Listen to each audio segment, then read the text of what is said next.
Hey everybody, this is George from DinosaurGeorge.com answering the questions I get from all around the world. If you have a question you'd like to send me, go to my website, DinosaurGeorge.com, fill out the Ask Dinosaur George form, send it to me, and I will do my best to answer it. But keep in mind, everybody, I get thousands of these things every month, and it is impossible to answer them all. So if I don't answer yours, my recommendation is to just keep trying. All right, let's get into it. My friend Melissa from Singapore says, who do you think would win in a battle between Stygivenator and Nanotyrannus? Well, Melissa, I have not studied a lot about Stygivenator. I know that not a lot was found of that dinosaur, and so I don't know how advanced it was. Nanotyrannus, on the other hand, I've had a chance to study a lot about it, and it's a fairly advanced dinosaur, so unless Stygivenator is as advanced, I would have to think that Nanotyrannus would probably have all the advantages over it. All right, my buddy Raptor from Lexington, Kentucky says, hey George, how are things? Raptor, things are always good. I hope things with you are doing well as well. He says, anywho, the only question I have is of your opinion of Horner and Goodwin's research into dinosaur growth patterns. A projected figure for these results show that 1/3 of all genera may not exist. Honestly, that's a bit of a stretch, but certainly plausible. Thanks, man, and take care. Your buddy, Raptor, the Coelurosaur expert. Well, Raptor, that's a great question. For those of you that may not know what he's talking about, over the years, there have been so many discoveries made, and scientists in some cases were quick to name their discoveries, give a brand new species name to their discovery. When all along, what it could have been is it could have been that what they found was something that somebody else had already found and named. In other words, what these guys proposed is that some dinosaurs that were given a name were nothing more than juvenile specimens from something that had already been found. So I've looked at some of their work, but here's my opinion. I think these guys went too far overboard in the other direction. I think that they're lumping too many dinosaurs into one particular species. An example would be the pachycephalosaurs. I think what they're saying is you find something that looks distinctively different, but it's going to grow up to be something else. And really, when you look at the animals around us today, that's not the case. Animals today, when they're born, look very similar to what they're going to be when they become adults. And so if you find something that has 75 little horns sticking out of one side of its head, when it grows up, it's probably not going to lose those and then just grow two sticking out of the top of its head. So I think these guys went too far the other direction, and now they're guilty of lumping too many animals into the same group instead of fixing it. I think there's a happy medium. There is no doubt in my mind that there are dinosaurs out there that have been given their own species name that represent either an adult or a juvenile or just a variation of something that already has a name. I think at one time there was 25 species of Triceratops. That's absurd. I grew up on a ranch and a farm, and I can tell you that you can take 100 of the same species of cows, let's say a Holstein. Holstein's a good example. You can take 100 Holsteins and put them all together, and they all look distinctively different. They have different horn configurations, they have different spots, they have different... So you wouldn't give them each their own species name. They all still are Holsteins, they just have variations. So that's kind of what Raptor's talking about. And yeah, I think they may have gone a bit of a stretch to say 1/3 of all species may not have existed. All right, Louie from Mechanicsburgh, Pennsylvania says, do we know for sure that Megalodon was like a shark? What I mean is it possible that Megalodon had arms and legs made of cartilage from what we know? I'm not suggesting it, it's just a question. Louie, I love when people are willing to step out of the realm of what we think we know and at least propose different ideas.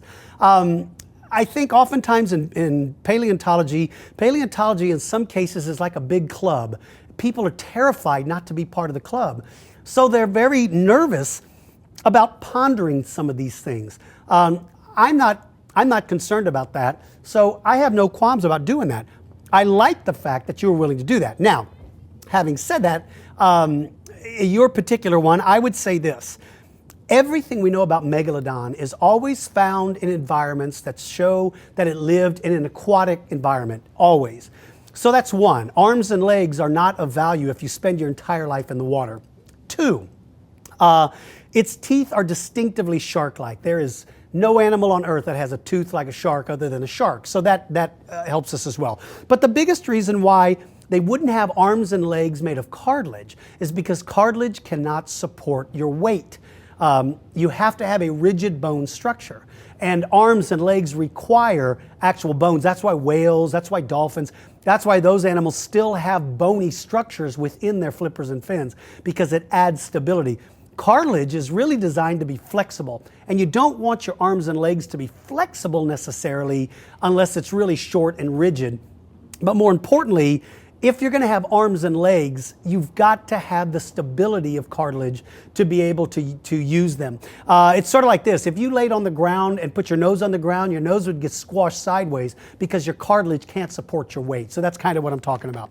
All right, finally, the last question of 2009 comes from John from Lake District, England. This ought to be a good one, John, because yours is the last question. Hi, Dinosaur George. I was just wondering if dinosaurs ever burp or pass wind.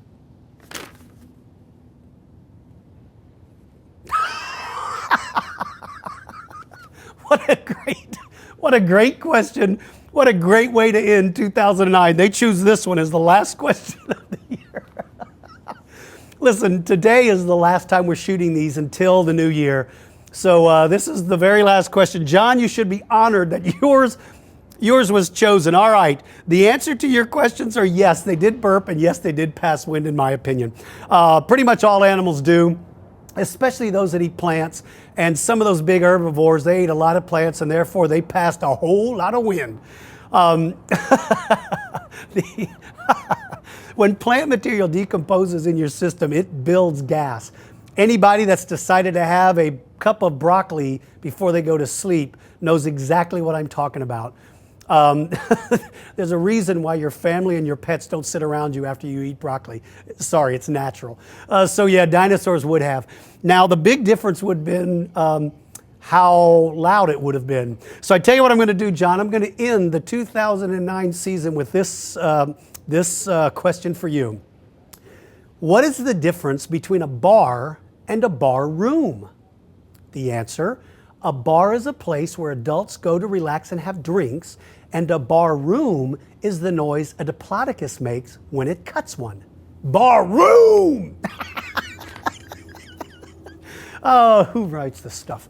All right, anyway, listen, you guys, thank you so much for all the great emails I've gotten in 2009.